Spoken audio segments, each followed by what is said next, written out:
Bueno, profe, la pregunta acerca del video, que es la que le estoy grabando ahora en este momento, corresponde a la parte de cómo se forman las estructuras columnares y equiaxiales. Eh, Estos tipos de estructuras son dos tipos de granos que se forman en el proceso de la solidificación. Nosotros cuando teníamos la solidificación de una solución líquida, se podían presentar de acuerdo a ciertos tipos de propiedades o de acuerdo a ciertas condiciones se podían presentar estos dos tipos de estructuras. Yo acá investigué un poco, bueno, para esquematizar un poco acerca de lo que estamos hablando, se generan los tipos de granos que van a ser los que a nosotros nos van a determinar los dos tipos de estructuras, que son las columnares y las equiaxiales, que son las que nos interesan saber. Bueno, esto es lo que se va produciendo en el proceso de solidificación. Cuando yo tengo una determinada energía y los átomos superan el radio crítico, se van a generar los núcleos. Esos núcleos van a pasar a formar los determinados granos, que son los que yo estoy viendo acá en estas imágenes, y eso me va a hacer que la estabilidad de la solución sea cada vez mayor. Entonces se me van a ir generando todas estas estructuras cristalinas, obviamente que puede ser un tipo u otro de acuerdo a las condiciones que eran las que yo le explicaba hace un ratito, o las que le mencionaba.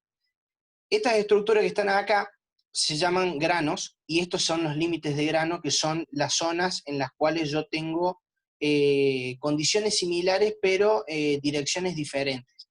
Esa es la particularidad que tiene el límite de grano que me marca. Incluso acá se me pueden formar zonas de concentración de energía o zonas de tensión que son importantes después para las propiedades mecánicas que se van a trabajar a lo largo de las otras unidades. Bueno, básicamente lo que se produce es lo que le hablaba de esto acá, se hace un proceso de nucleación, digamos, en lo que es la solidificación, que se forma un núcleo estable, y cuando crece ese núcleo se da la formación de la estructura de grano. Esto es un poco lo que pasa, digamos, que era lo que se veía acá en estas imágenes acá arriba.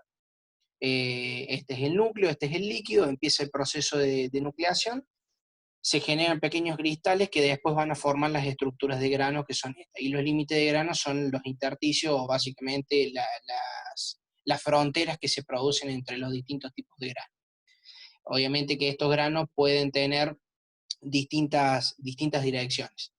Eso nos va a determinar dos tipos de materiales, materiales policristalinos y materiales monocristalinos, que eso después son importantes de acuerdo a los tipos de propiedades. Entonces, habiendo explicado un poco esto, vamos a pasar a lo que son la parte de los granos equiaxiales y los granos columnares. Los granos equiaxiales son los pequeños granos que se forman sobre todo en las paredes de los recipientes. ¿Por qué? Porque hay una alta variación de temperatura y eso hace que la transferencia de calor sea mucho más rápida.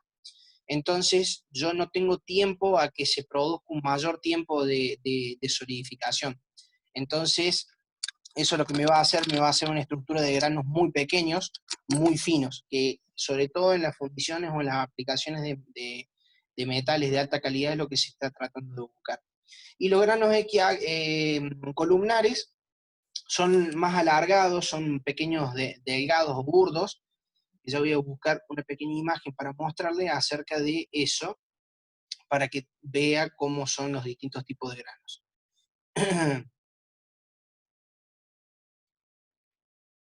Que son estos que están acá. Esta es básicamente la imagen acerca de cómo se dan los distintos tipos de granos. Los granos equiaxiales son los que se forman sobre todo en las paredes de los recipientes por una alta transferencia de calor, lo que produce, como habíamos dicho, una disminución del radio crítico del núcleo, entonces por ende me da granos mucho más finos. Y los granos columnares son aquellos que se forman en el interior porque la transferencia de calor se hace en un proceso mucho más lento. Entonces, esto era un poco lo que yo le decía. Los granos equiaxiales hablan sobre que el crecimiento, la nucleación y crecimiento en el metal líquido durante la solidificación son tales que los cristales pueden crecer por igual en todas las direcciones. Y entonces se obtendrán los granos equiaxiales. Son los que se generan básicamente en la pared de molde frío, y ese enfriamiento, que era lo que yo le decía, en la pared crea una elevada concentración de núcleos de solidificación.